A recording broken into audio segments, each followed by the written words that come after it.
பூர்வ ஜென்மத்தில் சிறந்த விஷ்ணு பக்தனாக இருந்த ஒரு அரசன் அடுத்த ஜென்மத்தில் கஜேந்திரன் என்ற யானையாக பிறந்தான். பெரிய யானையான கஜேந்திரன் ஒரு நாள் தன் கூட்டத்துடன் ஒரு அழகான தாமரை குளத்தில் நீர் அருந்தச் சென்றது. அப்போது எதிர்பாராத விதமாக மிகவும் பலம் வாய்ந்த ஒரு முதலை கஜேந்திரனின் காலை பிடித்து கொண்டது. யானை பெரும் பலத்துடன் முதலையை எதிர்த்தது. ஆனால் முதலையின் பிடி உறுதியாக இருந்தது. நீண்ட நாட்களாக நடந்த இந்த சண்டையில் கஜேந்திரனின் பலம் மெல்ல மெல்ல குறைந்தது. கூட்டத்தில் இருந்த மற்ற யானைகள் உதவி செய்ய முயன்றும் பலனில்லை. மரணம் நெருங்குவதை உணர்ந்த கஜேந்திரன் இனி தன் பலத்தால் மீள முடியாது என்று உணர்ந்தது.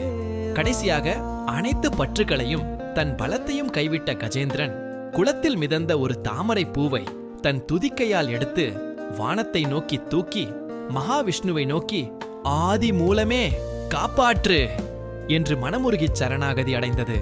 யானையின் உண்மையான பக்தியையும் முழுமையான சரணாகதியையும் உணர்ந்த மகாவிஷ்ணு உடனே தன் கருட வாகனத்தில் விரைந்து வந்து தன் சக்கராயுதத்தால் முதலையின் தலையை துண்டித்து கஜேந்திரனை காப்பாற்றினார்.